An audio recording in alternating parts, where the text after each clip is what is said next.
अकेलेपन की यह शाम मीरा के लिए सामान्य थी, लेकिन हवा में कुछ अनजाना सा तनाव था। तभी दरवाजे पर दस्तक हुई। इस वक्त कौन हो सकता है? आर्यन इस वक्त यहाँ? आर्यन के चेहरे पर घबराहट थी। वो मीरा जी, मुझे डर लग रहा था। बाहर बिजली कड़क रही है और गेस्ट हाउस में लाइट चली गई है। क्या मैं यहाँ सो सकता हूँ? तुम इतने बड़े हो गए हो आर्यन, और अभी भी बिजली से डरते हो? जाओ अपने कमरे में जाके सो जाओ। मैं अकेले में डर लगता है मीरा जी। और वैसे भी भैया घर पे नहीं है, आपको भी तो डर लगता होगा। मीरा ने उसे सोफे पर बैठने को कहा। आर्यन की आंखों में एक अजीब सी चमक थी। वो मीरा को देख रहा था, जो सादे लिबास में भी किसी अप्सरा से कम नहीं लग रही थी। मीरा जी, भैया को गए हुए 1 हफ्ता हो गया। आपको उनकी याद नहीं आती? मीरा ने गहरी सांस ली। याद तो आती है आर्यन, पर काम भी तो जरूरी है। वो मेहनत नहीं करेंगे तो ये सब कैसे चलेगा? आर्यन थोड़ा करीब आया। लेकिन यादों का क्या? अगर मैं कहूं कि भैया की कमी मैं पूरी कर सकता हूं। मीरा चौंक गई। तुम पागल हो गए हो, तुम बच्चे हो। विक्रम की जगह कोई नहीं ले सकता। वो मुझे जिस तरह समझते हैं, वो प्यार तुम नहीं समझ पाओगे। आर्यन ने हार नहीं मानी। उसने धीरे से मीरा के हाथों को छुआ। शायद मैं बच्चा नहीं रहा। मैं जानता हूं कि अकेलापन क्या होता है। भैया पुराने ख्यालों के हो सकते हैं, लेकिन मैं आज की पीढ़ी का हूं। मेरे पास वो जोश है, वो तरीका है, जो शायद भैया भूल चुके हों। मीरा ने अपना हाथ पीछे खींच लिया, लेकिन उसकी आंखों में एक द्वंद्व था। विक्रम का तरीका अलग है। वो मुझे छोटी छोटी खुशियां देते हैं। जैसे वो घंटों बैठकर मेरी बातें सुनते हैं, मेरे बालों को सहलाते हैं।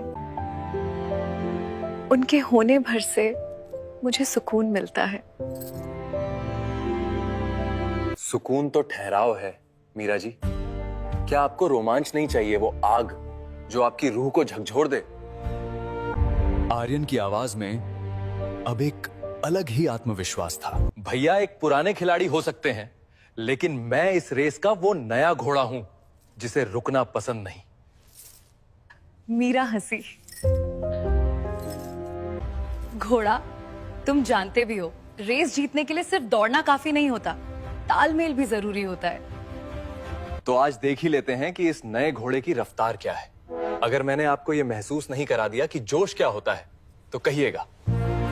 रात गहराती जा रही थी। बारिश की बूंदें अब तेज हो गई थीं। कमरे की मध्यम रोशनी में दोनों एक दूसरे के बेहद करीब थे। यहां कोई अश्लीलता नहीं थी, बल्कि एक ऐसी केमिस्ट्री थी जो शब्दों से परे थी। आर्यन ने धीरे से मीरा के पास आकर उसके कानों में फुसफुसाया। भैया आपको चॉकलेट्स और मिठाइयां देते होंगे, लेकिन मैं आपको वो मिठास देना चाहता हूं जिसका स्वाद आप कभी भूल ना पाए। मीरा ने उसकी आंखों में देखा। तुम बहुत बातें करते हो आर्यन।